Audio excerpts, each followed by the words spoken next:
What's going on, everybody? Welcome back to the channel. It's been a long time since we did a tackle making video, but we got a brand new dual mold that we need to talk about. It is the open water swim jig mold. This mold became available, I think, a week or two ago. I think it was November 3rd when it dropped live. So I'm a little bit behind the 8 ball, but not by a lot. So you guys can still get your hand on this mold. I definitely think it's gonna be great around eelgrass, and you'll see why here shortly. But it's a very slender head, which is gonna help it get through a lot of that flatter grass. And I think that this is gonna work great around those scattered tules as well, because this narrower head in this jig is gonna help it kind of get in between those nice little cracks in the tules. A lot of times where those fish are set up when they're up shallow in those tules. I think this is gonna be great for that. I think you're gonna be able to cover a ton of water with it, and I think in the right colors, you're gonna catch a ton of fish with it. So this mold's gonna make 3 different sizes. It's got a 5/16 cavity, ½ ounce cavity, and a 3/8 ounce cavity. Pretty much runs the gamut on a majority of your swim jig situations. This mold also calls for the Victory 10115 hook. I've played around with that hook. It is a good one, and you guys are gonna see it up close here shortly. So this mold makes weedless swim jigs, and the hook sizes in there are the right sizes. We got 3/0, 4/0, and 5/0. And a lot of times in these dual molds, you're gonna be able to go up one size and down one size in order to get the specific hook exactly the way you want it. So as you can see, there's a little bit of a bend in that hook point as it comes out. What that's gonna do is it's gonna help keep those fish pinned once you get them hooked. That little bend right there is gonna be able to keep that hook essentially like notched in that fish's mouth. And another thing you want to pay attention to is that barb. It's got a nice sized barb, so this hook is not going to back out. And these Victory hooks are quality hooks as well. One thing I do want to mention is the hot pot too. This little hot pot right here is great to have on hand, especially when you're only going to make a few jigs like I am right now. This pot gets super hot, so you're going to be able to pour these jigs no problems. And some of the molds where you have cavity filling issues, a lot of times it's solved by using a hot pot. I definitely recommend having both a Lee pot and a hot pot on hand if you're able to. They serve very, very different purposes, and I've come to use this one a lot more than I thought I would. So once again, we got our Victory hooks ready to go. This is the 4/0. We also have 3/0 and 5/0 on hand. These are the black nickel. 10115 is the model. And these are gonna pair up perfectly with this mold. Another thing that is really good to do is to put your mold on top of your heat source. So obviously this hot pot too heats up on its own, but putting this mold on top is gonna heat all the insides of this mold. It's gonna help us to just get better, more complete pours. Okay, so I think we're ready to go. We're gonna start putting our components inside. What we have right here is the base hole pin going in. This is what's gonna create the hole in the head of our jig for our Weedguards. And then we have the 5/0 hook going in on the ½ ounce one. We got a 4/0 hook going in on the 3/8 ounce. And then we have a 3/0 going into the 5/16. Then you're gonna be very careful to close this up. And then what I like to do is make sure that I have everything nice and flush, which we do, and then make sure we don't have any flashing. All right, so everything should be cooled down enough to be able to show you guys. So we're gonna open up that mold, bring everything a little bit closer to the camera so you guys can see it better.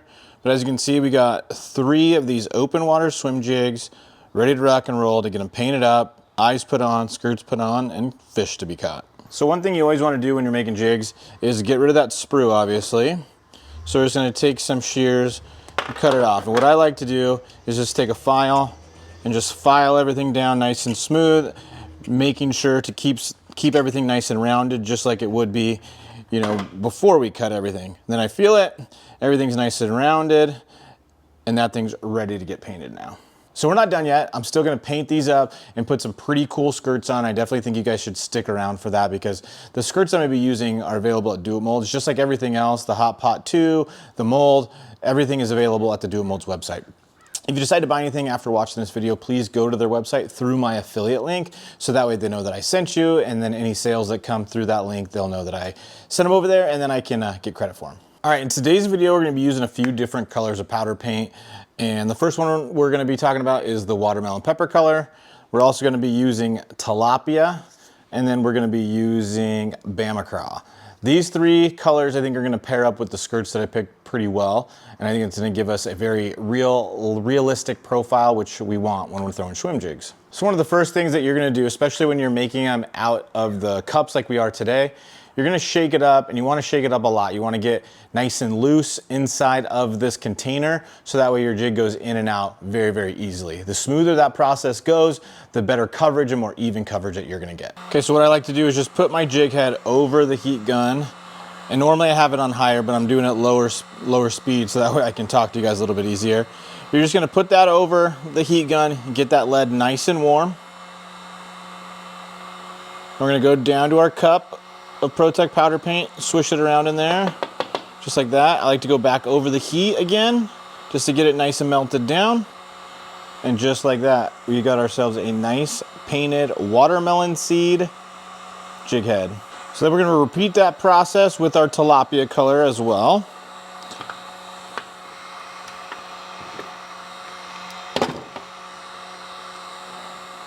Take our jig head, get over that heat, just like the last time. This one's a little smaller, so we're not gonna need to go quite as long. Go into our Protect, get it over that heat. We're gonna go again. Get it all nice and melted on that jig head. And there you have it. You got that tilapia colored jig head coming on through. All right, now we're going for the Bama Craw color. This is the larger size, so we're gonna have to heat this one up for a little bit longer than we did the rest of them. We're still just gonna get that head nice and warmed up so that way it melts that powder paint onto the lead once we put it into the cup. That's probably close to enough time, so we'll put it in our cup, swish it around, get over that heat again. So there we have it. That's our Bama Craw colored jig head. It's gonna pair up perfectly with our skirt that we picked out. So one part of the process that I didn't go over with when I was doing it was taking out that base hole pin. So as you can see with this jig head right here, the base hole pin's no longer inside. I do that right after it comes out of the heat, so that way it doesn't chip or anything after I take that base hole pin out. So the next step in the process is baking our jig heads. So I use a toaster oven for that, so we have them hanging in there. I'm gonna close it up. I'm gonna turn this up to 20 minutes, and I'm gonna make sure this is at 350 degrees, which it is. Sometimes I bake it twice just to get them to cure just a little bit better, but what this does is it improves the durability of your paint. All right, so now we're at the point where we're gonna start putting Weedguards in. We're gonna go with this clear Weedguard in the shad color one, green pumpkin Weedguard in the watermelon seed, and then we're gonna do the brown one in the Bama Craw one. And I think these are gonna turn out really good. I think they're gonna match up pretty well. A lot of times I use epoxy, but in today's video, we're just gonna use some super glue. That's definitely an option.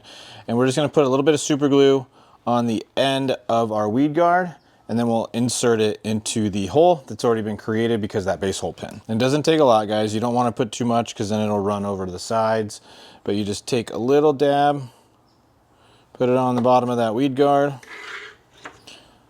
Then we're gonna just insert it in there. Just like that, push it down so it's nice and flush. And there you have it. Now it's time for a skirt on that guy. So the Bama Craw color is gonna go with this skirt right here. The tilapia is gonna go with that one. And then the watermelon seed is gonna go here. And I'm gonna tell you the names of these skirt colors here in a second. And then this is the simplest process of all, guys, is we're just gonna take our hook point, we're gonna go right down the middle of our jig skirt. And we're just gonna slide it on there.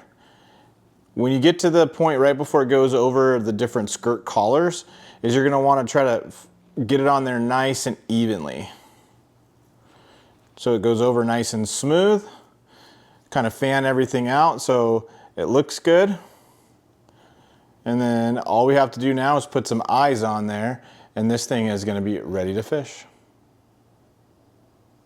And then right here we have sexy shad. You can't go wrong when you're trying to imitate bait fish with a sexy shad color. And we're just gonna repeat that process. We're just gonna go right down the middle, come right through, get everything nice and fanned out so that hook goes right down in the middle, thread everything onto that shank all the way to the top, get it nice and flush up there, fan everything out. And then hopefully on camera you can see some of this flash kind of sticking up. That's okay, because when that gets into the water, it's all gonna get pushed down, and then it's gonna have that little subtle action that most jig skirts aren't gonna have. And then once we get some eyes put on this guy, it's gonna look really good also.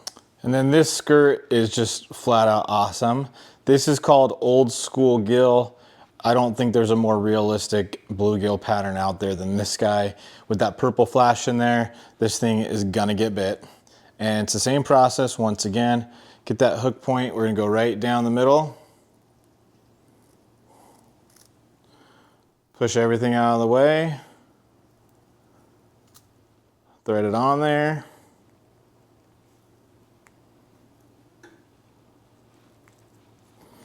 We're gonna get everything moved around so it's nice and even and flows well.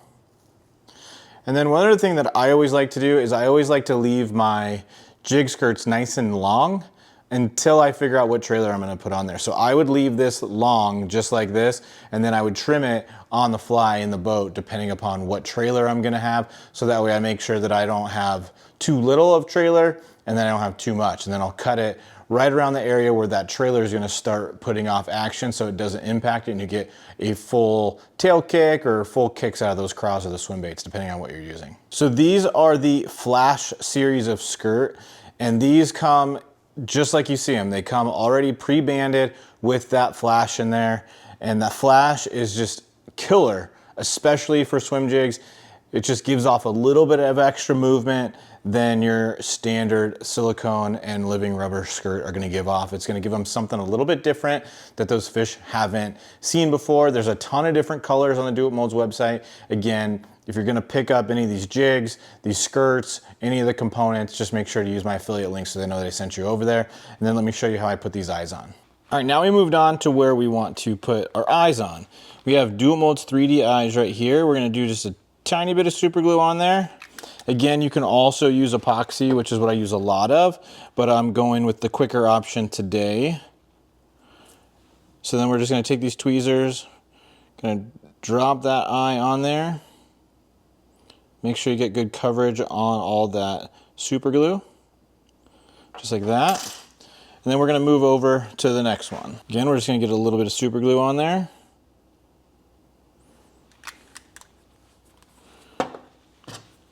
Get our tweezers, get it in position. I want this eye to be facing a certain direction. There we go. Get it in that spot. It's already starting to harden up. Then we'll go to our final color. All right, and then once again, we are going to get a little super glue. Doesn't take much, guys. Just a little goes a long way. Then again, this one I want to go to a certain direction.